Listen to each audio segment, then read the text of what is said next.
নমস্কার। যুক্তি তর্ক সঙ্গে অর্কই আপনাদের স্বাগত। আপনাদের সঙ্গে আমি অর্কপ্রভ সরকার। বাংলাদেশের অন্তর্বর্তী সরকারের প্রধান মোহাম্মদ ইউনূস বাংলাদেশের একটি সংবাদ মাধ্যমে একটা বিস্তারিত সাক্ষাৎকার দিয়েছেন। সেখানে যে কথাগুলো বলেছেন তার মধ্যে থেকে দু তিনটে বিষয় আমার মনে হয় খুব পরিধানযোগ্য। এক, ভারতের থেকে কোনো রকম বিপদের আশঙ্কা নেই, ভারতের সঙ্গে সম্পর্ক মজবুত করতেই হবে। সম্পর্কে হয়তো এখন একটু মেঘ জমেছে, কিন্তু সেই মেঘ কেটে যাবে। ভারতীয় গণমাধ্যম ধর্মীয় সংখ্যালঘুদের উপর আক্রমণ হচ্ছে বলে যে প্রচার করছিল, ইউনূস দাবি করেছিলেন সেই প্রচার মিথ্যে। এখন সাক্ষাৎকারে তিনি স্বীকার করেছেন যে ভারতীয় সংবাদ মাধ্যমের এই ধরনের প্রচার কিছুটা হলেও বন্ধ হয়েছে। দুই, ডোনাল্ড ট্রাম্প এবং নরেন্দ্র মোদীর সম্পর্কের রসায়ন সম্পর্কে বিশ্ববাসী অবহিত। 20 জানুয়ারি ট্রাম্প আনুষ্ঠানিকভাবে মার্কিন প্রশাসনের দায়িত্ব নেবেন।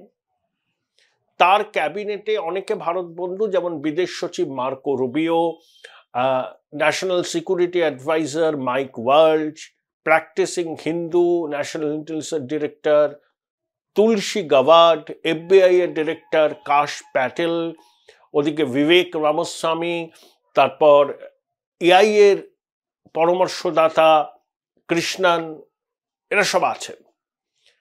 তো এরা র্যাডিক্যাল ইসলামের বিরোধী, NGO কালচারের বিরোধী এবং এরা ঘোষিতভাবে ভারত বন্ধু। ইউনূস স্বীকার করে নিয়েছেন যে ট্রাম্প এবং মোদির সম্পর্কের যে রসায়ন, এই রসায়ন বিশ্ববাসী জানে এবং আগামী দিনে বাংলাদেশ আমেরিকার সম্পর্কের অবনতি হতে পারে। ইউনূস যে ডেমোক্র্যাট প্রশাসন বা বিশেষত ক্লিন্টন দম্পতির একেবারে কোলের ছেলে, সেটাই সবাই জানেন। ট্রাম্প যখন প্রথম নির্বাচনে প্রতিদ্বন্দ্বিতা করলেন, তারপরে জিতলেন, তখন শেখ হাসিনা একটি প্রতিনিধি দল পাঠিয়েছিলেন ট্রাম্পকে অভিনন্দন জানাতে। তখন নাকি ট্রাম্প বলেছিলেন, where is this microfinance guy? Yunus Grameen bank, micro finance, এই ব্যবসা ফেঁদে কোটি কোটি ডলার রোজগার করেছেন। তারা বিরাট অংশ ডেমোক্র্যাটদের তহবিলে দান করেছেন। এবং ট্রাম্প ক্ষমতায় আসার পর তিনি বলেছিলেন খুব খারাপ সময় এলো পৃথিবীতে। ট্রাম্প এগুলো বলেননি। এবং ইউনূসের বাংলাদেশের ক্ষমতা দখলের পিছনে আমেরিকার ডিপ স্টেটের যে ভূমিকা ছিল, সেটা আর কোনো গোপন বিষয় নয়, এরা সবাই জানেন। আর নির্বাচনের আগে, আমেরিকার নির্বাচনের আগে, দীপাবলির কয়েকদিন আগে ট্রাম্প যেভাবে বাংলাদেশে ধর্মীয় সংখ্যালঘুদের নির্যাতন নিয়ে মুখ খুলেছিলেন, বলেছিলেন তিনি ক্ষমতায় থাকলে এই বিষয় হতে দিতেন না, তখন এটা স্পষ্ট যে রিপাবলিকান অ্যাডমিনিস্ট্রেশনের সঙ্গে ইউনূসের অন্তর্বর্তী সরকারের সম্পর্কে শীতলতা আছে। এবং বাংলাদেশের সঙ্গে আমেরিকার কি সম্পর্ক হবে বা পাকিস্তানের সঙ্গে আমেরিকার কি সম্পর্ক হবে, এটা কিন্তু ডোনাল্ড ট্রাম্প, নরেন্দ্র মোদী কি চান সেটাকে অগ্রাধিকার দিয়েই তার কৌশল স্থির করবেন। এ সম্পর্কে কারুর মনে কোনো যেন সংশয় না থাকে, আয়োটা অফ ডাউট না থাকে। তাই 20 জানুয়ারি যত এগিয়ে আসছে, তত ইউনূস এবং তার অন্তর্বর্তী সরকারের লোকজনদের ধুকপুকানি বাড়ছে।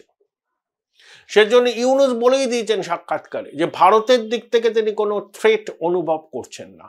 আবার দেখুন, জঙ্গিদের ধর্মপিতা আসিফ নজরুল, তার উপদেষ্টা হিজবুত তাহরিরের জঙ্গি মাহফুজ, আরো অনেকে বারে বারে বলছেন যে ভারতীয় আধিপত্যবাদ, ভারতকে আমরা কোনো সুবিধা দেব না। আসিফ নজরুল এটাই বলেছিলেন যে 26 লক্ষ ভারতীয় নাকি বাংলাদেশে কাজ করছে, তাদেরকে বাংলাদেশের মাটি থেকে তাড়াতে হবে, এসব তো বলেছিলেন। কিন্তু ইউনূসের বক্তব্য কিন্তু সম্পূর্ণ আলাদা। অর্থাৎ গদি বাঁচাতে হলে এখন ভারতকে ফিলার পাঠাতে হবে, বন্ধুত্বের বার্তা দিতে হবে। যদিও এটা সুদী বৃদ্ধ ইউনূসের একটা প্লয়, সে মনে প্রাণে ভারত বিরোধী, মনে প্রাণে দেশবিরোধী শক্তির একজন সমর্থক এবং মুক্তিযুদ্ধ বিরোধী, নিজেও বিরোধী, সেই জন্য পাকিস্তানের সঙ্গে সে এত হবনবিং করতে চাইছেন। সেই জন্য ইশাক দার 12 বছর বাদে পাকিস্তানে কোনো বিদেশ মন্ত্রী বাংলাদেশ সফরে আসছেন এবং ইশাক দার বলেছিলেন যে বহুদিন বাদে হারিয়ে যাওয়া ভাইকে খুঁজে পেলাম। 53 বছর পর করাচি থেকে পণ্যবাহী জাহাজ আসছে, আইএসআই তৎপরতা বেড়েছে, বাংলাদেশ পাকিস্তান থেকে সমরাস্ত্র কিনবে, বিমান কিনবে, ইত্যাদি ইত্যাদি। যত এই সমস্ত কিনবে, বরাদ দেওয়া হবে, সরকারি টাকায় কেনা হবে, কাটমানি কমিশন খাবে উপদেষ্টারা, ব্যুরোক্রেসি, এটাই তো নিয়ম। পাকিস্তানেও হয়, বাংলাদেশেও হয়। এই যে নিম্ন আদালতের বিচারক, বিচার বিভাগের সঙ্গে যুক্ত যারা আধিকারিক, তাদের একটা ট্রেনিং দেওয়ার কথা ছিল। 2017 সালে শেখ হাসিনার সঙ্গে ভারত সরকারের চুক্তি হয়, সম্পূর্ণ নিখরচায় ভারত ট্রেনিং দেবে, 50 জন আসবেন, একদম ঠিক হয়ে গেছিল। ইউনূসও আপত্তি জানাননি। কিন্তু আপনার 5ই জানুয়ারি বাংলাদেশের আইন উপদেষ্টার দপ্তর, মানে জঙ্গিদের ধর্মপিতা আসিফ নজরুল, তার দপ্তর থেকে বিজ্ঞপ্তি দিয়ে বলা হয়েছে যে না, এটা হচ্ছে না, কারণ তাদের ধারণা যে ভারতে গিয়ে জুডিশিয়ারি সম্পর্কে প্রশিক্ষণ নিলে তাদের নাকি ব্রেন ওয়াশ হয়ে যাবে। এই আসিফ নজরুল, অনেকে বলেন যে তার চারিত্রিক স্খলনও আছে অনেক, এবং তিনি একজন হিপোক্রিট এবং জঙ্গিবাদের সমর্থক।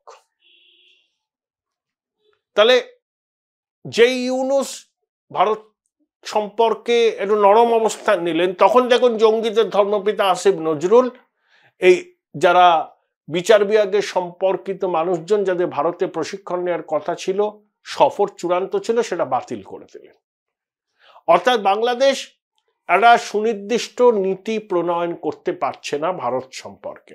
যদি ইউনূস আর তার সহযোগীরা ভয় পাচ্ছেন যে 20শে জানুয়ারির পর আমেরিকা কঠোর অবস্থান নেবে, বিশেষ করে ধর্মীয় সংখ্যালঘুদের উপর অত্যাচার হচ্ছে, যা বিশ্বের মানুষ জানেন।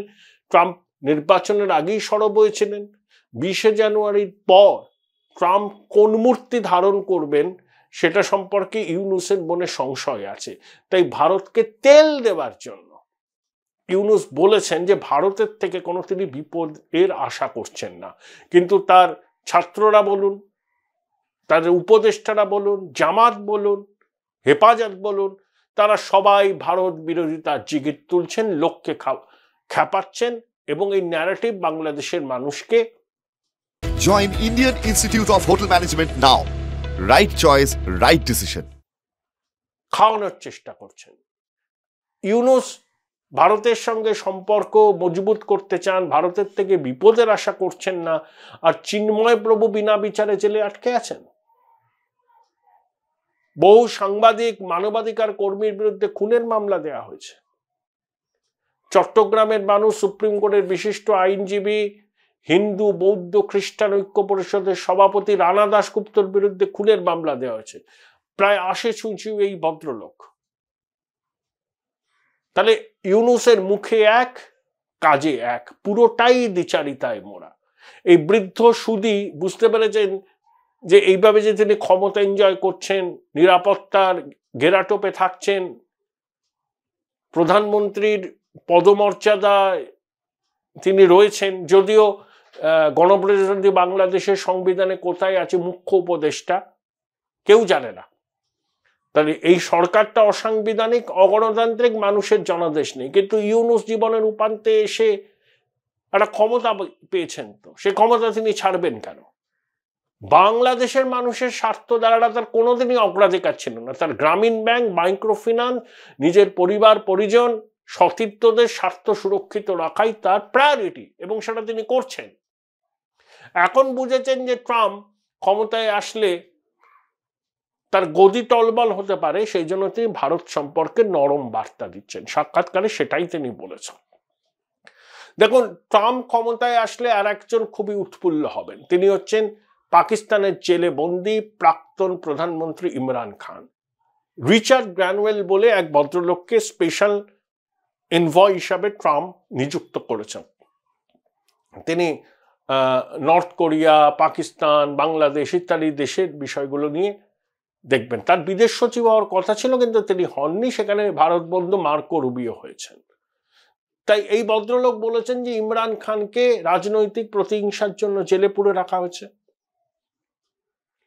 ট্রাম্প ক্ষমতায় আসলে পরে আমেরিকার সরকার চাইবে ইমরানকে জেল থেকে মুক্ত করে দেওয়া হোক। এবং ইমরান খানও বলছেন যে রাজনৈতিক প্রতিহিংসাই এর কারণ। আমেরিকা যারা স্ট্রং পাকিস্তানি লবি আছে, যারা ট্রাম্পের সমর্থক, তাদের কথা ভেবেই কিন্তু ট্রাম্প এই সিদ্ধান্তটা নিয়েছেন। শেষ পর্যন্ত শাহবাজ শরীফ সরকারের উপর প্রবল চাপ তৈরি হয়েছে। এখন শাহবাজ শরীফকে কনসিড করতে হবে, তিনি আমেরিকার দাবি মেনে ইমরানকে মুক্তি দেবেন, নাকি তিনি বলবেন জেল থেকে মুক্তি দিলাম, ইমরান থাকুন, বাণীগালাতে থাকুন বা এতে থাকুন, জামান পার্কে থাকুন। এখন অনেকে বলছেন যে ইমরানের স্ত্রী বুশরা বিবি, তিনি হচ্ছেন ইমরানের দলের সর্বশক্তিমান একজন ব্যক্তিত্ব। তিনি পাকিস্তান এস্টাবলিশমেন্টের সঙ্গে ইমরানের সমঝোতার বিষয়ে কথাবার্তা চালাচ্ছেন। আগামী দিনে তিনি আরো ক্ষমতার অধিকারী হবেন। তাকে অনেকে বলছেন যে পাকিস্তানি এস্টাবলিশমেন্টের ট্রোজান হর্স। পাকিস্তানের এই বুশরা বিবি আর বাংলাদেশের সেনাপ্রধান ওয়াকারুজ্জামান দুজনেই সম্পর্কে কিন্তু একটা কথা বলা হচ্ছে, হয় এরা ডার্ক হর্স নইলে ট্রোজান হর্স। ইমরান এবং ট্রাম্পের প্রশাসন ওভারল্যাপ করেছিল। ট্রাম্প 2017 থেকে 21 পর্যন্ত ছিলেন, ইমরান 18 থেকে 22 পর্যন্ত ছিলেন।